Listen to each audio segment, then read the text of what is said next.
Hey everybody, welcome to the Energy Matters podcast. Great guest with us today, Miranda Macpherson. She is a spiritual teacher, author, and has this beautiful book that I've been reading, The Way of Grace, which we're going to talk about. So welcome, Miranda. So good to have you. Yeah, thank you for having me. We were just laughing hysterically right as we were about to start because you said Om Namah Shivaya and Cody said, "What is that?" So we need to just start by maybe you explaining to us what that is, or to Cody. Sure. I'm going to pretend I know. All right. Yeah. Well, it's a Mukti mantra from the Sanskrit tradition. Mukti means liberation. So it's a mantra that helps liberate our consciousness. And there are many different nuances of what it means, but the one that I like the best is that it means I bow to the absolute, to our divine original true nature. And may we merge our awareness back into the source of our being, and may everything be liberated and transformed. Lovely. And Cody, now you know. Now I know. That goes along with like namaste, which, depending on which yoga class you go to, there are many different versions of what that means that I have heard. What is Miranda, what would you say? What's the one that you like of, if you say namaste to someone, what are you saying to them? Just the divine in me acknowledges and recognizes and bows to the divine in you. And in that bowing, the me and the you dissolves. So we get to that point of oneness. Right. Through that. Yeah. I like that. And so Miranda, you teach, I guess your teachings would be non-dual in nature, right? You teach. They are, but I would say it's a very feminine and integrated, holistic approach to the non-duality. So it acknowledges both the relative aspects of our human being, that we're all on a path of learning and growing and letting go and unfolding our true nature. And yet at the same time, we're already that, we are already whole and perfect and complete. And so you see this understanding in a lot of the deeper mystical traditions of the world, that I think Suzuki Roshi said, we're all perfect and we could all do with a bit of work. I love that. Yeah. And you do have this feminine approach to non-duality, because I noticed when I lived in India, and I think me and you have been to some of the same places, like Ramana Maharshi's ashram in Tiruvannamalai in South India. Beautiful, beautiful place. But I noticed studying Vedanta and some non-dual teachings in India that it was very masculine. Oh, yeah. This is the truth. You awaken to the truth, and then you're done. And don't you have any feelings about it? Yeah, I don't subscribe to that point of view. I appreciate the rigor and the dedication and the cutting through of that, but I think it's half the picture. And that it can very easily be presented in a way that's very annihilating to our humanity, and that can lend itself, if we're not careful, to grade A level bypassing, which I think doesn't really serve us to really live the truth fully in our daily lives. And when you really look at the lives of some of the great non-dual masters, like Ramana Maharshi, who's my Satguru, Nisargadatta, and some of the others, if you really read some of the stories of how they actually were, there's so many beautiful stories about Ramana saying to Papaji, for example, don't you have family in India? It was just at the time of partition. And, aren't they potentially in danger? And apparently Papaji said something like, yes, but it doesn't matter. Nothing's real anyway. A classic, what I call Advaita Babel answer. And Ramana says, yeah, if it doesn't matter, you'll get on the next train, you'll go take care of them, make sure that they're safe. For those who are listening, can you just explain who Ramana is? Sure. For those who have never heard of who he is. Right. Ramana Maharshi was a beautiful sage in South India who was alive in the earlier part of the last century. He died in 1950. And he's regarded as one of the purest that India has really brought forth, and has inspired millions of people, and including great minds of the West like Carl Jung, and you can look him up on the internet. And when you see a photograph of his face, it kind of says it all. There's such a radiant transmission. And he was famous for bringing everything back to the question, who am I? Which is really the question that all deep spiritual teachings ask us to really journey into ultimately. Who am I really? And it's so he was famous for inviting us to come back into that question and to surrender unreservedly into the question mark within that question, and to, really walk the direct path in wholeness and freedom. That's beautiful. I think one of the things I love Ramana said was, one of the greatest services you can render the world is your own self-realization. Yeah.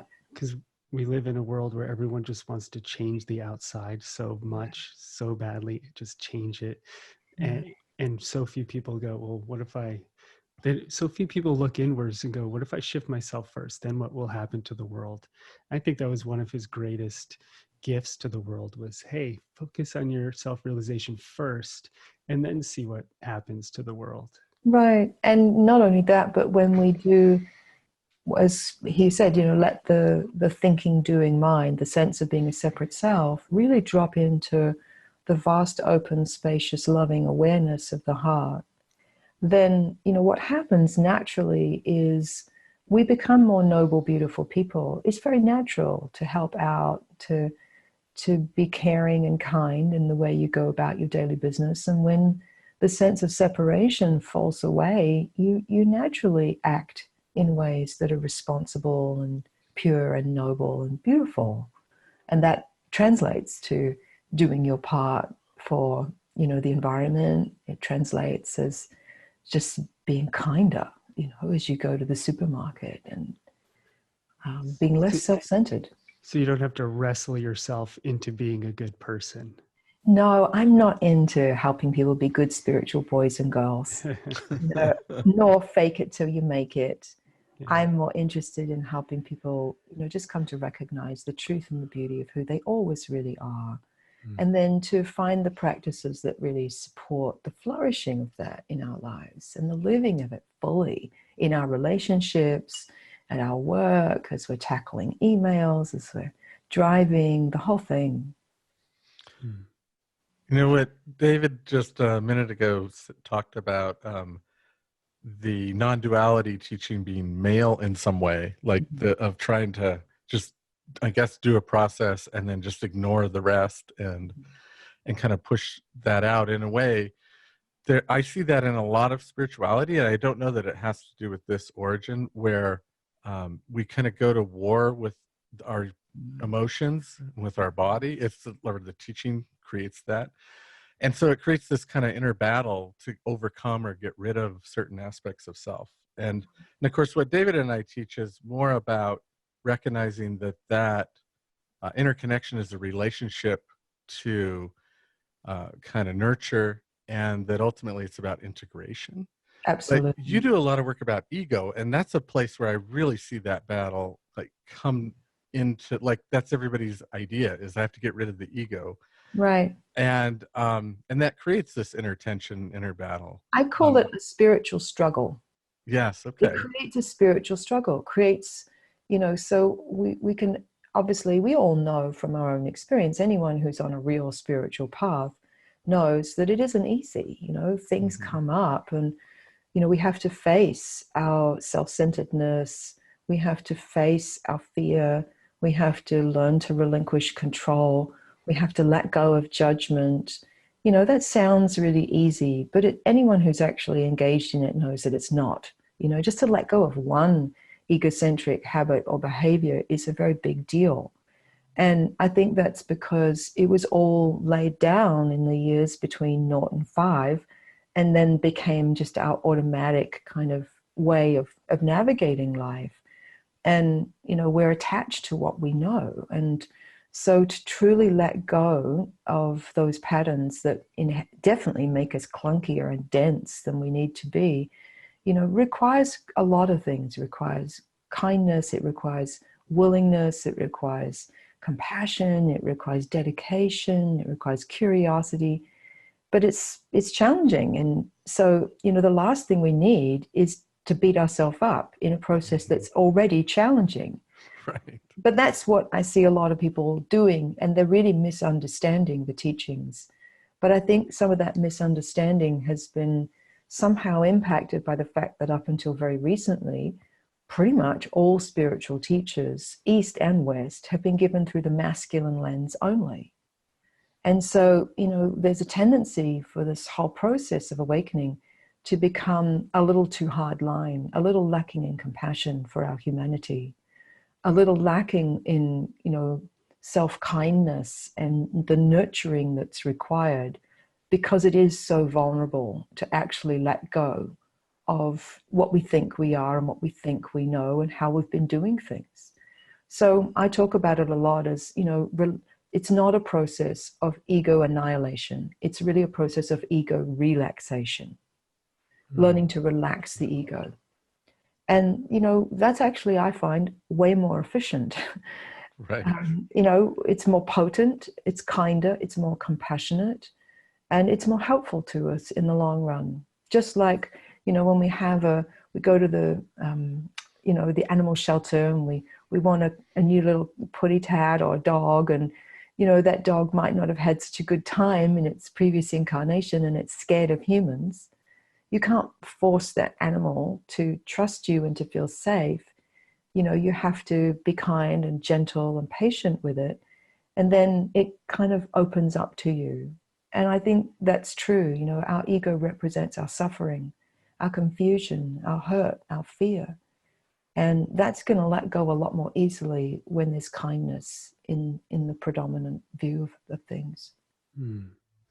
And you talk a lot about that in your book. I was reading pieces of it, and it's just really beautiful. And you give some amazing guided meditations and inquiries in your book, which I thought was fascinating. That you could, while you're reading, start to inquire into yourself. And it does, Miranda, have this very nice, soft approach. Mm-hmm. And I was taught by mostly women. So I Mm-hmm. actually, India was men, but then when I lived in Hawaii, I was taught by mostly women. And wow, there was such another dimension that opened up to me. I was like, process emotion and energy Yeah. and be sensitive to how I feel. What? I thought I was supposed to take the sword of discretion and just chop my ego's head off. Yeah. Well, lucky you that you got to experience that. And the feminine is really all about embodiment. Mm-hmm. And in a way, when you look at, what does a female body do? She opens up in ecstasy and allows new life to seed itself in her. And then there's the natural intelligence that's really all about bringing that into form and nurturing it, the innate love and wisdom to help that new being kind of flourish and thrive. And so the feminine aspect is really about, how do we help things flourish and thrive into embodiment in the practical. Mm. And we need the both. We do need the rigor. We do need the discipline. The more, let's say, masculine aspects, those things are important, but at the same time, we need the compassion and the mercy and the love and the kindness in order for our deepest nature to reign supreme in our life and in our experience. So, yeah. Could we talk about a cave in India for a moment? Yeah, sure. So you were in India near Ramana Maharshi's ashram, and I believe in the same cave that he was meditating in and had his realization in. Is that right? Well, he actually had his awakening when he was 16 years old. That's right, yeah. And so it was after that huge realization that he had that he got on a bus and went to Tiruvannamalai, which is a bit like what Lourdes is to Catholics. This ancient temple town in South India is to devotees of Shiva. Mm-hmm. And so eventually, he found his way up the mountain and lived in 2 caves for about 15 years. And so it was in one of those caves that I had a very profound experience that completely changed the course of my inner spiritual life and also my personal life too, and my way of teaching. And so I think what I'd like to say before we get to that is that prior to that moment, I was already, an interfaith minister I was spiritual director of a groundbreaking interfaith seminary in London. And I've been guiding other people, close to 600 actually, to become interfaith ministers and spiritual counselors. I've created the curriculum. So I say that in that, I had a lot of spiritual concepts and a lot of spiritual training, and my life was already devoted to truth and to serving others, and I wasn't looking for anything new. What can I just jump in with that? What was that curriculum or that interfaith idea grounded in? Was it in a metaphysical kind of viewpoint, or? Well, it was grounded in the idea that at the core of all the world's great wisdom tradition, there are universal principles and truths, and that ultimately the divine or God, to use that term, is one, but there are many paths, and that all authentic paths that purify the human heart of hurt, fear, hate, greed, have validity and have something to teach us about how human beings transform and live the truth. So I'd created a curriculum based on the practices that each of these traditions offer to us about how human beings transform. And the training then became, one of how do we hold space for people in a non-denominational context, understand enough about where they might have come from spiritually, but how do we serve the unchurched people, the people who would call themselves spiritual but not necessarily religious. Right. Nice. Yeah, it was beautiful. And it still goes today. It's called the One Spirit Interfaith Foundation in London. And there's a sister school in New York City, so it's still going. So that's what I was doing before this moment in the cave. So it's important to say that, because I think that too often, awakening is presented as if you just have a big spiritual orgasm and then that just happened out of nowhere and then that's it. And I think that isn't so kind to people, because when you really look at awakenings, there's usually a big backstory of years of dedicated, sincere inquiry and practice that's gone on. And that was true for me. Yeah. And so you went into this cave and you sat to meditate. And what unfolded from there? Well, I disappeared. Everything disappeared. Everything I thought, and any concept of I, God, other, world, it just went poof, stopped. So I heard inwardly, although it wasn't a voice per se, but I heard, received a transmission that said, be nothing, do nothing, get nothing, become nothing, seek for nothing, relinquish nothing, be as you are, rest in God. And it was an undescribable silence and cessation of any kind of thought. And it was utter peace, utter stillness, utter completeness. And I was that. I was that. And from there, you got the message to go west? No, I was in that state for 3 weeks continuously. Oh, wow. Yeah. And that was revelatory, because I had been feeling something new knocking on the inner door of my meditation practice for about 2 years prior to this.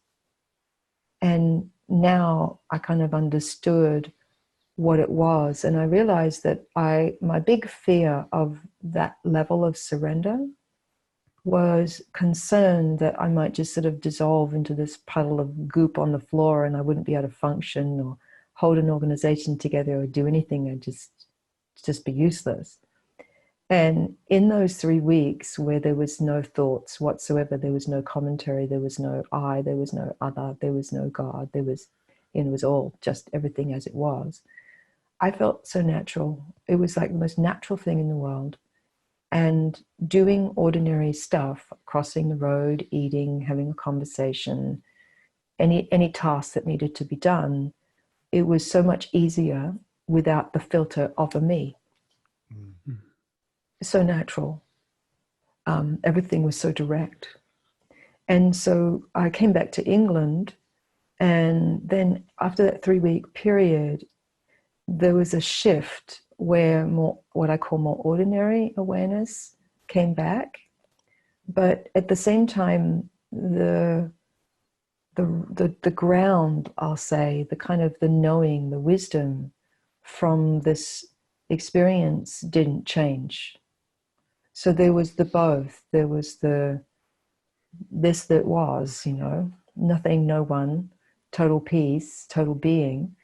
And then also Miranda, the personality, with all her tendencies and habits and so forth, was also there. And I heard when that happened, now integrated.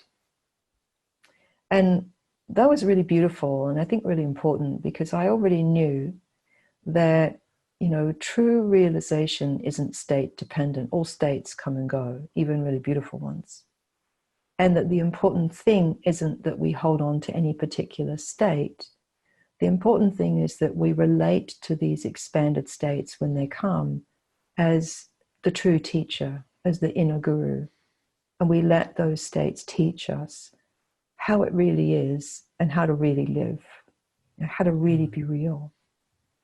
And so that set in motion a really enormous process that took me into a very new kind of life. And the first thing that started happening was all of the structures of life as I knew it, all the things that held together Miranda, the person of Miranda, started to disappear, and rapidly, without me having any say in it. My marriage of 12 years started to fall apart, and it had been a good marriage. The work with the Interfaith Seminary, I mean, here I was leading other people to become ministers, and I didn't know what I believed in anymore. I didn't even want to I didn't want to speak. All I wanted to do was be quiet for a while. So it was kind of tricky. I felt like I had to reconfigure myself back into how I used to be in order to teach that, or else take the whole seminary apart and rearrange it around what I now understood. It was very clear that that wasn't what was wanted. So that came to a conclusion. I was very identified with my role as spiritual director of the Interfaith Seminary. So all these things that were part of my identity just started literally giving way. It was a huge experience and very unnerving. I felt like this great hand was sweeping across the chessboard of my life, knocking all the pieces to the floor and then tearing up the chessboard. I knew that the thing to do was just to say yes to it, just to let it happen. But as I said earlier, it's one thing knowing something, and it's another thing having the courage to go there, to let it happen. Right. And so I knew that was the work. And so it was about a 2-year period of undoing, and there wasn't anything it didn't touch, including the country I lived in. I lost, pretty much all my friends. It was huge. But at the same time, I came alive like never before. It was very profound. Was that undoing the integration, or after the undoing, is that when you really started to be able to unpack and integrate it? Yeah, there were several phases. Yeah. So there was first what I call the period of the undoing. And it was really helpful. I came across a metaphor that Adyashanti used that really helped me. He's one of my favorite teachers. Oh, I think he's one of everyone's favorite teachers. Yeah. He said that just like the starker beauty, that wintertime when everything is pruned back is also beautiful. It's a different kind of beauty than the spring. It felt like, oh, here this is the spiritual winter of my life. Open to the beauty of everything being stripped right back. Allow it. And so that meant for me, opening and allowing, not having a home for a while, allowing the letting go of everything that was familiar, all my reference points, and learning to relax into a level of vulnerability that felt like I had no skin for a while. And to cherish what that gave me, and that gave me tremendous access to a depth of clarity and guidance and grace that I just hadn't known before. It was immense. And so I had to learn then to live from that and to integrate it. And the integration took about another further 2 years. And in that integration, I saw a lot about how we allow deep realization to stabilize and become our inner platform, our new normal, and what human beings really need in order to truly shift the center of gravity and let that be useful practically in the way that they live. So a whole body of teachings started to emerge. And those body of teachings make up the curriculum that I call the Way of Grace and the methodology of ego relaxation. That's really great. Can you tell us a little bit more about ego relaxation? Sure. Well, ego relaxation is simultaneously a transmission, like be nothing, when you really just like, don't even try with your mind, but you're just open to this transmission, to be nothing, do nothing, get nothing, become nothing, seek for nothing, relinquish nothing, be as you are, rest in God. It has the capacity, if we open to it, to just bring you back to that 0 point, that your original natural condition. Because when you think of it, your ego, your familiar identity, is always trying to be somebody impressive, successful, useful, lovable, good enough.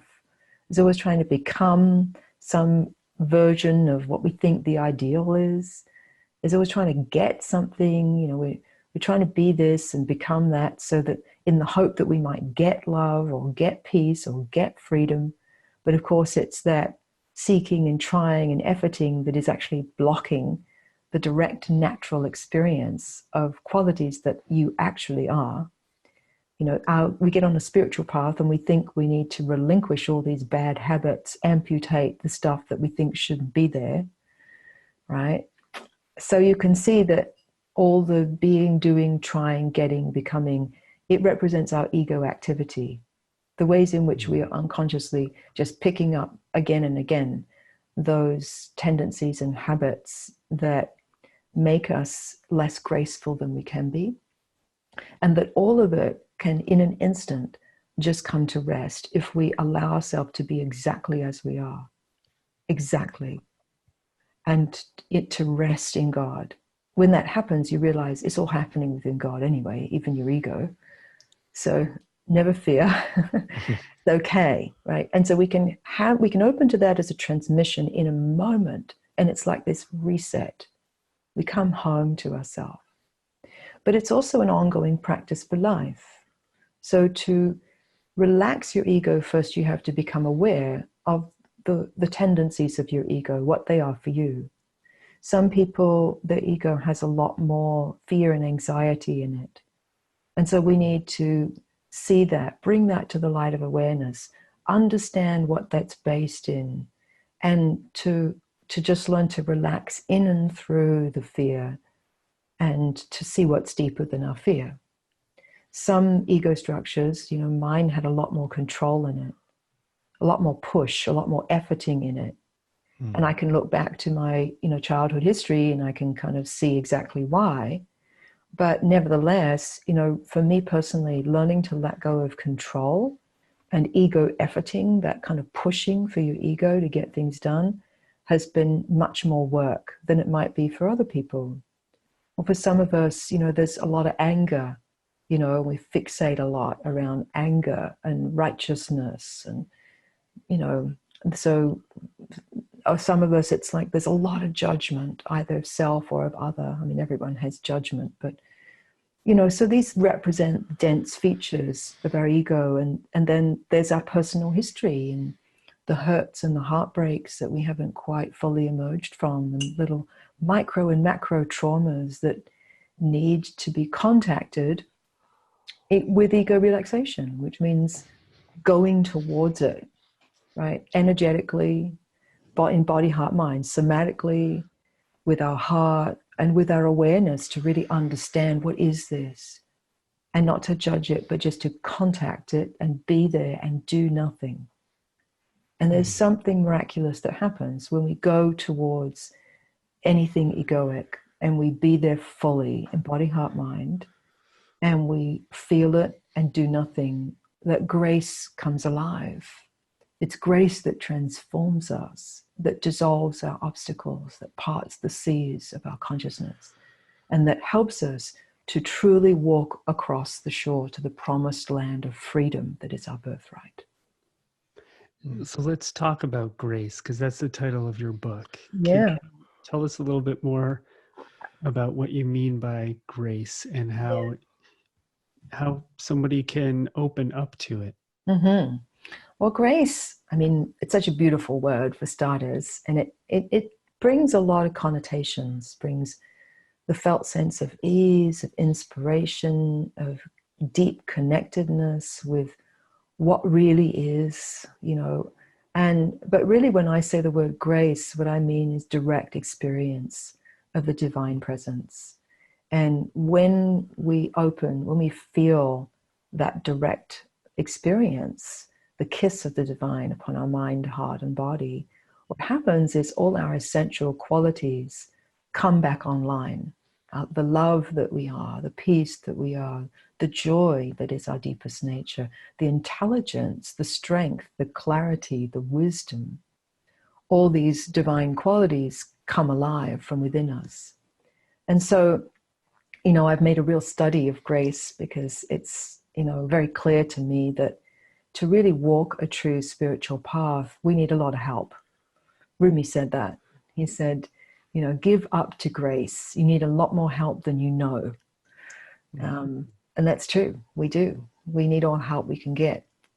And so I've seen that there really are 4 dimensions to grace. There's what I call the ground of grace, the fact that, you know, something, call it what you will, causes everything to be. Right? Something causes the earth to unfold. Something causes the trees to compassionately suck in our carbon dioxide and give us back clean oxygen. Right? Something causes a sperm and an egg to ignite and to start forming into a human being. Something causes the sun to rise and set every day. You know, so when you really hang out, for example, in the wilderness, in nature that isn't manipulated by human hands, or you really reflect deeply on what causes you and I and everything and everyone to be here at all, we see that there is this primordial ground of grace that is the foundation of everything. And that's important when we recognize that, you know, there's nothing but grace really in the depths of things. It's much easier to relax. It's much easier to surrender because there's something to surrender into, you know. So that's the first dimension of grace. And the second dimension of grace really is the loving presence, the blessings that arrive mysteriously in our life, often in very beautiful and surprising but very personal ways, to help us to grow and open and heal and thrive. And that kind of dimension of grace has a feeling to it as if like we're in a cosmic shower of divine light, and that light and loving goodness pervades us and helps us. And so this is where, and maybe, you know, Cody, I think I've heard you talk a lot about, you know, working with guides and so forth, you know. So this relates to the blessings of grace, and there are practices that I give about, you know, opening to a hand of light upon your crown and seeing, you know, whether that belongs to a being of light that you know, and sometimes it doesn't. But, you know, when you really study deep mystical traditions, even those who don't believe in like a supreme being, for example, Tibetan Buddhism, within that cosmology, there are countless practices they give that are about opening up to receive the beneficent blessings of the bodhisattvas. And so the blessings of grace helps us open to, you know, receive the grace of enlightened beings, receive love, receive what we need to heal, receive guidance, and really help us to be nourished deeply on an inner level. And there are practices that I lead people in, and teachings and inquiries that help us to become more awake to that. Mostly it's to do with cultivating, the virtues like trust and humility and patience and joy. And then there's the transforming power of grace, recognizing that you and I, our ego doesn't do spiritual transformation. Grace does.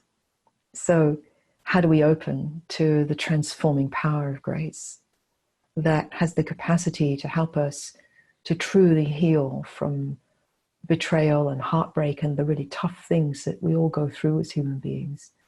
How does that help us to become more compassionate, more noble? How does that help us to truly shift out of those stories of the past, the sense of being not good enough in some way? And how does that transforming power of grace help us to truly cross over to the other shore into our true identity? And so this is a big part of the work, is opening to the transforming power of grace.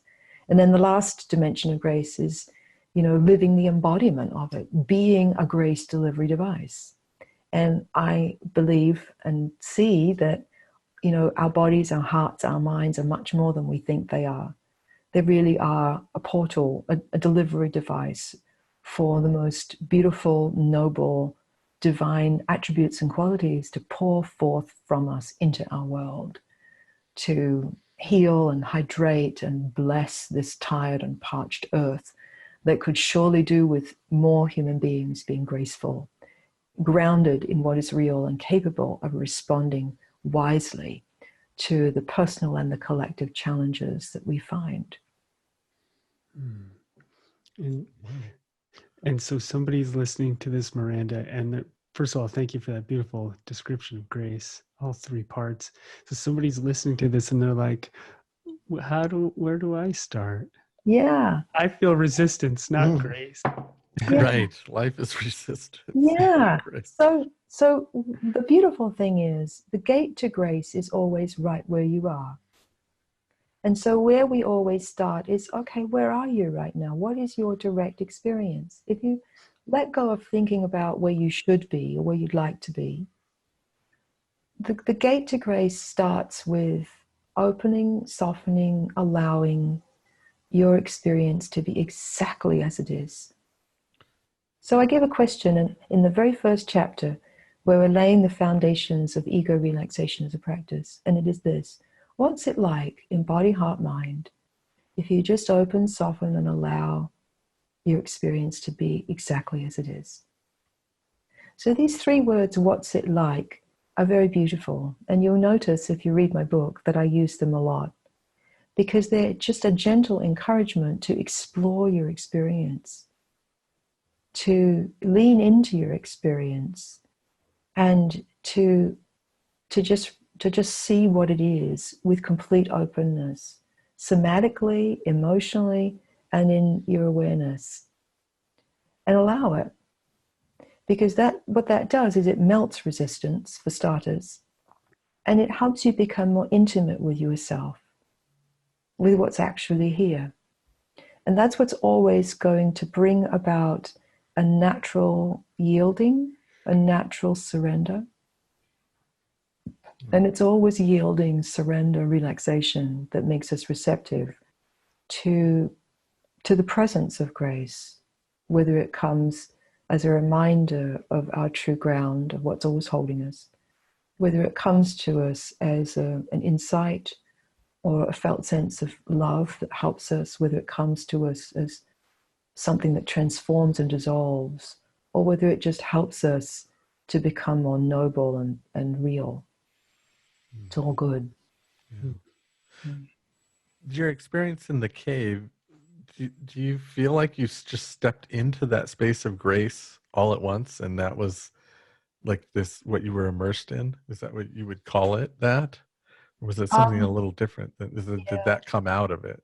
Yeah, I wasn't expecting anything, Cody. I was just, frankly, I was a little burnt out, Yeah.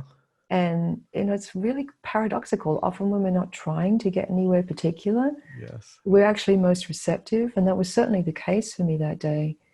And, it really just was grace. I sat down on a dusty old cushion. It was seriously hot, over 100 degrees, in South India, human heat. Right. Could hardly breathe, but it was like a disappearing. Right. Right. You couldn't expect it, but you've stepped into a direct space or connection of grace. Right. That maybe wasn't something you could have mentally created before that experience. I couldn't, although I had, again, I had been meditating and praying for years, for help in opening to true realization. And I'd been meditating for at least an hour and a half every day for at least 15 years prior to that moment. Right. I had been working on the crunchy parts of my personality for rather a long time. Prayer and meditation was my central practice at that point.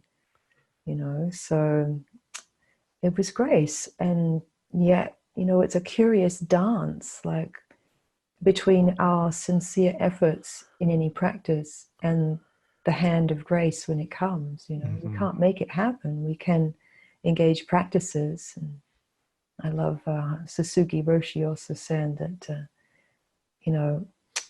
enlightenment is a divine accident, but spiritual practice makes one more accident prone. Yeah, that's good. That's a good line. Yeah, I love your story, because in our culture of wanting something now and high expectations about everything, there is this paradox in the spiritual practice or pursuit to try to get something, right? And that it should be fast. And this took years, right? This is the unfoldment of you as the individual. That's right. And I think that I like this part of that paradox is that you can enter grace into the moment, and touch that energy in yourself. Right. It doesn't mean the whole world's going to change and be perfect. Right. So anyway, I just like hearing that it was a process over time to kind of validate that for everybody. I talk about that because, again, I think it's really important, because many people, having a realization experience is the easy part. Right. Actually living it in life, that is where the work is, integrating it so that, you become a deeper, more graceful, wiser, real human being. And, I love what Ram Dass said once. He said, like, if you want to know where you're at in your realization process, go spend 2 weeks living with your family of origin and you'll find out. Right. Right. Yes.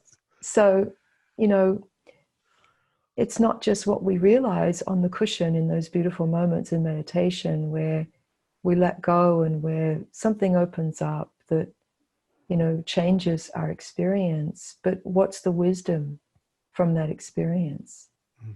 And how embodied can that wisdom become? And I think that, it's so, humility is such an important virtue that all the great spiritual traditions have taught for very good reason, because the deeper you go, the more you see just how very attached you are to, your familiar way of orienting and navigating life. And, how many more defenses you have than you thought. Yes. And that leads me to a question, because it's so easy to pursue a spiritual path and practice, but just add that to your ego. I know. So it starts to become a part of those defenses, a part of how you stay separate. How do you deal with that? And how do you what are your either tools or ideas around how to not become kind of an ego spiritualist? Oh, yeah.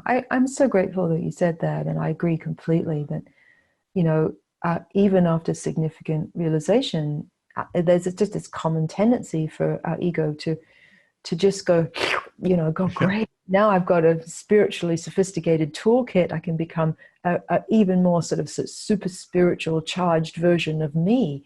Right. No, the whole goal is the relinquishing of you, the relaxing of what you think you are, and letting our true nature shine through. So for me personally, I do a lot to kind of keep it clean. Firstly, I'm married to a really wonderful man who also happens to be a spiritual teacher, and we're very real with each other. And we have an agreement of being honest and giving real feedback to one another when we need it. And so that's very helpful. I also have a few handful of good friendships in my life where we have that explicit agreement.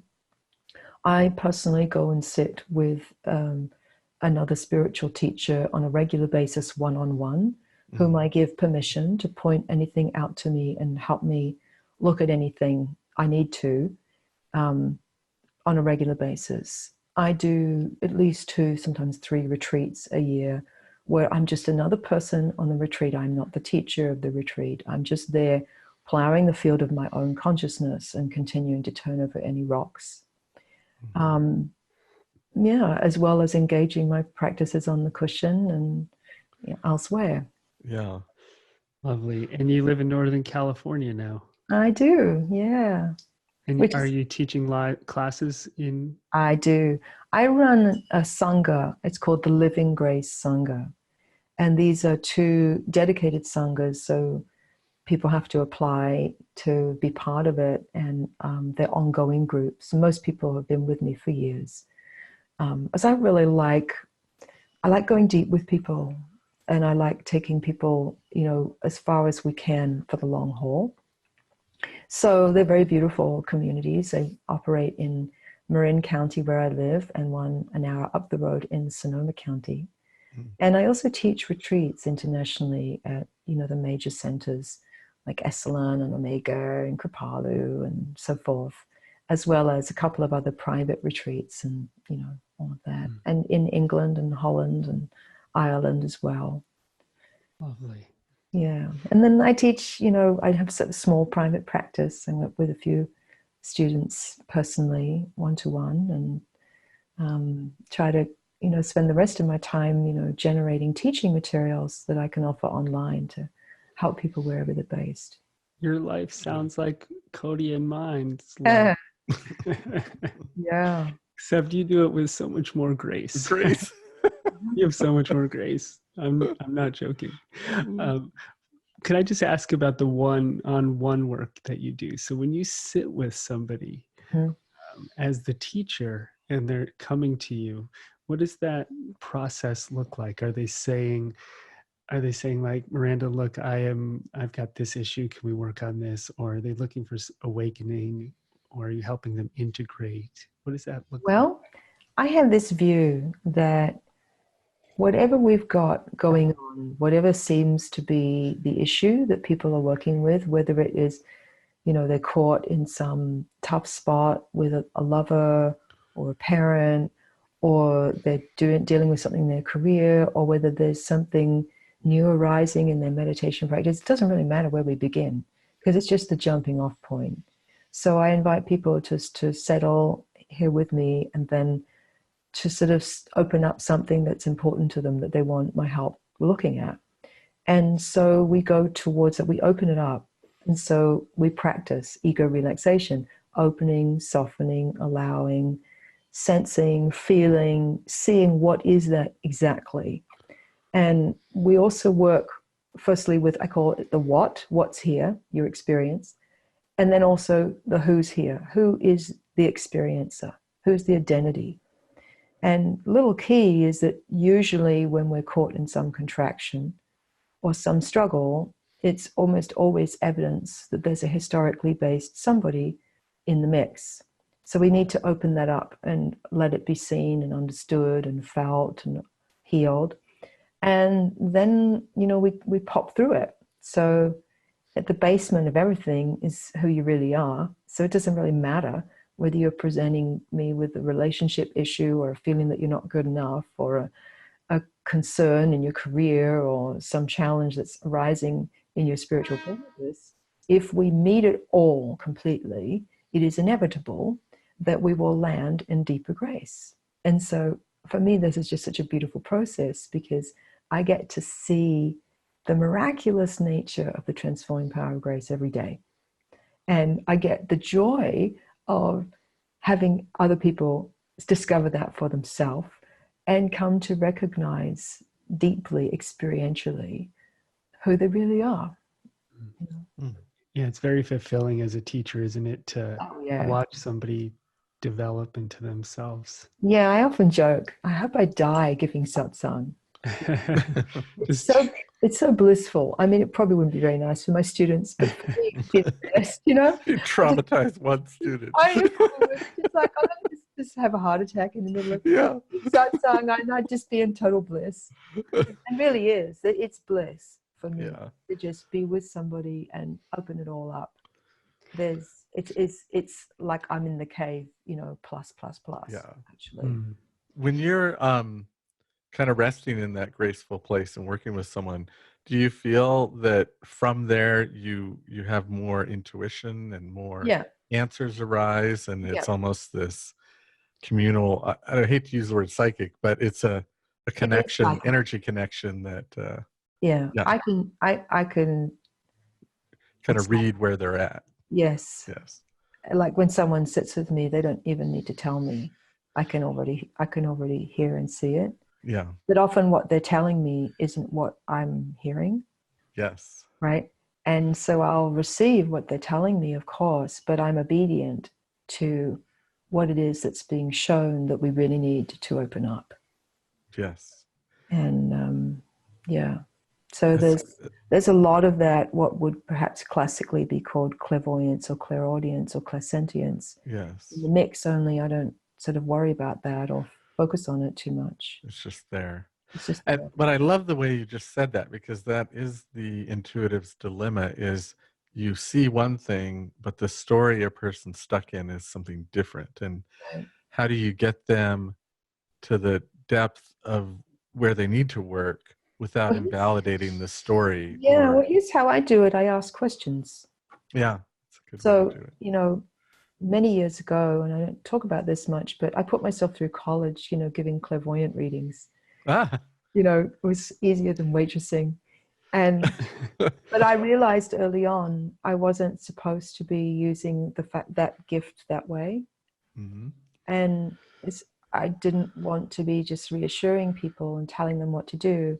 I wanted them to be helped to come home to who they really are. And from there, all the clarity and the guidance that they need is available.